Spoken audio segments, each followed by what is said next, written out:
তারেক রহমান সাহেব। তো তিনি আপনি তাকে নিয়ে যত কথাই বলেন না কেন, এখন তিনি যদি শেখ হাসিনাকে ডাকেন যে আপনি আসেন, একপাশে শেখ হাসিনা বসছে, তারপর অন্য পাশে ডক্টর মোহাম্মদ ইউনূস বসছে। জিনিসটা কেমন হয়?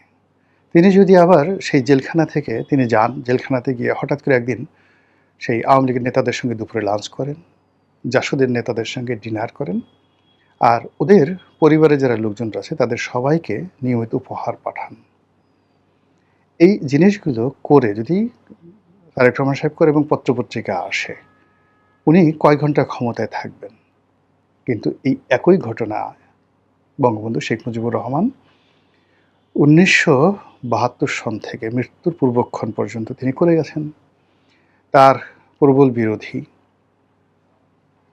সেই খানে সবুর তাকে জেলখানা থেকে বের করেছেন, জেলখানায় গিয়ে তার সঙ্গে খাবার খেয়েছেন এবং নিজের বাড়ি থেকে খাবার তৈরি করে নিয়ে ঢাকা সেন্ট্রাল জেলে গিয়ে খানে সবুরের সঙ্গে একত্রে খাবার খেয়েছেন। তার প্রবল প্রতিদ্বন্দ্বী, তার শত্রু সেই শাহজিউর রহমান, মুসলিম লীগের শাহজিউর রহমান, পরবর্তীতে জিয়া রহমান প্রধানমন্ত্রী হয়েছিলেন, তাকে প্রতি মাসে তিনি মাসোহারা দিতেন, তার সংসার যেন চলে। তিনি তার রাজনৈতিক গুরু, তার শত্রু, তার প্রতিদ্বন্দ্বী সেই মাওলানা আব্দুল হামিদ খান ভাসানী, তার সাথে দেখা করার জন্য নিয়মিত তিনি ঢাকা থেকে টাঙ্গাইলে সন্তোষে চলে যেতেন। আর উনি যদি টেলিফোন করতেন বা কথা বলতে চাইতেন, দুনিয়ার সব কাজ বাদ দিয়ে তার কথা শুনতেন। এমনকি দেখা গেল যে উনি যে ওনার যে সরকারি বাসভবন, এখন যে যমুনার সামনে ওই যে একটা ভবন আছে, ওখান দিয়ে মাওলানা আব্দুল হামিদ খান ভাসানী এটা মিছিল করে যাচ্ছিলেন প্রচণ্ড রৌদ্রের মধ্যে। তো বঙ্গবন্ধু ওখানে মিটিং করতেছিলেন, তিনি রাস্তায় বের হয়ে তার উস্তাদকে বা গুরুকে সালাম করলেন।